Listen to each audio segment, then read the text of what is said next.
While inspecting the community pool before opening, a kid asked me, "Why is the water fizzing over there?" I was walking the deck with the test kit when I saw it. A patch near the return jet where the surface was bubbling wrong, not filtered flow, something churning, and I could smell it before I got within 10 feet. Not chlorine, sharp, bleachy, wrong, ammonia, 40 kids in the water, day camp session, ages 6 to 12. Everybody out, right now. 40 faces turned toward me. Nobody moved. Out of the pool, now. Lena, 16, the lifeguard on the far stand, was already blowing her whistle before I finished the sentence, and something in her face told me she'd smelled it too. "It's chloramine gas," I said. "Somebody dumped ammonia in the return line." The camp director, a man named Ostrand, came out of the office at a jog. "What are you doing? We've got 2 hours left. Get them out. You're going to scare them." A boy near the deep end started coughing, then another. Then the sound spread across the water like something contagious, that high, tight, barking cough. Lena went off her stand into the shallow end and started physically hauling kids to the ladder. "Upwind side! Everybody to the fence! Upwind, go!" Ostrand grabbed the megaphone. "Campers, remain calm. There is no—" Lena took it out of his hands. "Cover your mouth with your shirt, breathe through it, move to the grass. Ms. Vance, you do not have the authority." "They're coughing."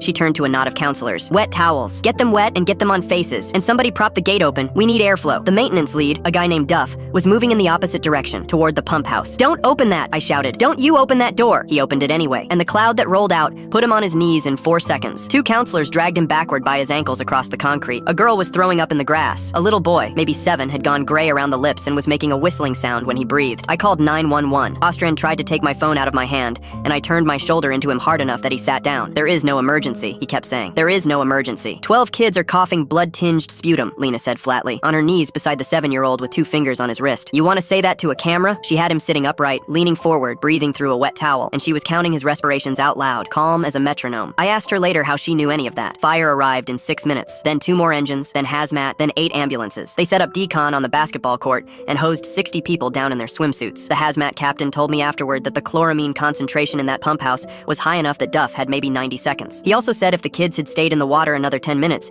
they'd have been intubating some of them on the grass. Nobody died. 19 were hospitalized. All 19 came home. The investigation took 4 months. It wasn't vandalism. The pool's chemical supplier had been delivering mislabeled drums for the better part of a year. Industrial ammonia-based cleaner in containers marked as pool-grade sodium hypochlorite because the real product cost 40% more. Ostrand had signed off on the deliveries without checking a single manifest and had been getting a rebate wired to a personal account for 18 months. The supplier's owner got 11 years. Ostrand got 4, plus the civil suits, which took everything. Duff spent 9 days on oxygen and testified from a wheelchair. Lena found me in the parking lot after the last hearing. I told her what I'd wanted to say for months, which was that a 16-year-old had run that deck better than every adult present, including me. She shrugged and looked at the ground for a second. "My brother has cystic fibrosis," she said. "I've been counting somebody's breathing since I was 9. I know what it sounds like when someone can't get air. I knew before you said the word gas." She's studying respiratory therapy now. The county gave her a commendation she keeps in a drawer. I still can't smell chlorine without checking the wind.